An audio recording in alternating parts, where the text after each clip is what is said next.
Hey everyone, so if you're building any kind of software today, you're pretty much standing on the shoulders of giants, right? But what happens when one of those giants has a security flaw? That's what we're digging into today. We're talking about software composition analysis, or SCA for short. It's this super critical tool for understanding what is really inside your code. So let me just ask you this straight up. What's actually hiding inside the software you use, the software you build every single day? I'm willing to bet the answer is a lot more complex than you think. Yeah, the truth is, most modern apps are kind of like these really intricate mosaics. We just don't build them from scratch anymore. I mean, who has the time? Instead, we piece them together from hundreds or even thousands of open source components. And this approach, it's completely revolutionized how we all build software. But this whole approach is a classic double-edged sword. On the one hand, you've got the promise. Faster development, tons of innovation, amazing community support. It's awesome. But then there's the peril.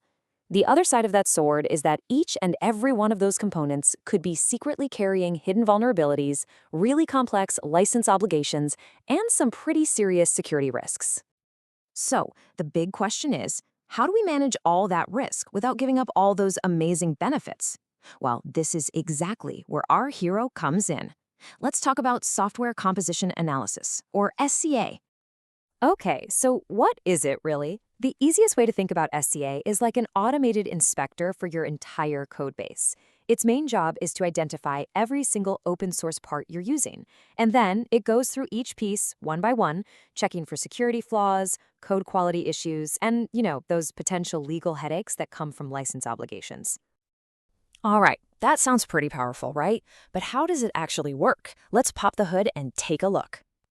It really breaks down into 4 key steps. First up is inventory collection. The tool automatically goes through your code and figures out all the open source components, all the dependencies, every little library you're using. Step 2, vulnerability scanning.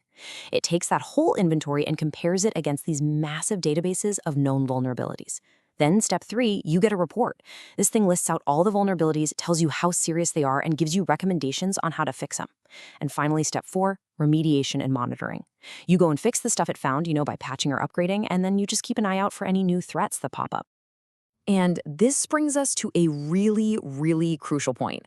SCA is not a one-and-done kind of deal. You can't just run a scan and call it a day. Why? Because new vulnerabilities are discovered literally all the time. So for SCA to be truly effective, it has to be an ongoing process. It needs to be woven right into the fabric of how you build software every single day. Okay, so that's the how of it, but what's the payoff? I mean, why should you and your team actually invest time and resources into this whole thing? Let's get into why SCA matters so much. So yeah, improved security is the big one, right? That's about 40% of the value right there. But the other benefits are just as compelling. You've got license compliance, which is huge. Think of it like navigating a legal minefield, and SCA is your map. Then there are real cost savings because, you're preventing breaches before they happen. And finally, you're actually boosting developer productivity by automating what used to be a super tedious manual task. And believe it or not, the value doesn't even stop there. You get much better visibility into your entire software supply chain. This makes it way easier to deal with tough regulatory standards. You're also cutting down on legal risks from weird licensing issues, and you can fix security threats way faster. And all of this together builds something that's absolutely priceless. Trust. Trust with your customers and your stakeholders. Now, you might think of SCA as a pretty modern thing, but its history is actually totally woven into the rise of open source itself. So let's take a quick look back and see how it's evolved over the years. So way back in the early 2000s, the first tools that popped up were pretty much all about license compliance. Then, in the mid-2000s, open source adoption just exploded, and suddenly the focus had to shift to managing this incredibly complex web of dependencies. Fast forward to the 2010s, and SCA goes mainstream. It becomes a standard, expected part of development pipelines.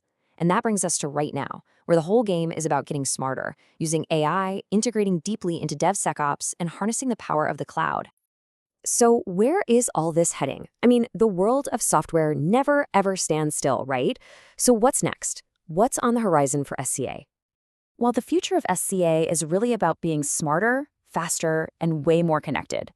We're seeing AI and machine learning step in to give us more accurate vulnerability detection, and thankfully, fewer of those annoying false positives. Cloud-based SCA is making it easier for distributed teams to get on board because it's so much more scalable. It's also becoming a continuous part of the entire development lifecycle, not just a single step. And finally, we're seeing deeper integration with other security tools for one single holistic view of your app's health. So here's the bottom line. Our software is not getting any simpler. In fact, it's getting way more complex. And as our software supply chains continue to grow, the role of SCA is shifting fast. It's going from a nice-to-have to an absolute must-have necessity. And all of this leaves us with one final, pretty important question you should ask yourself. Is your software supply chain truly secure? Really think about it. Thanks so much for tuning in.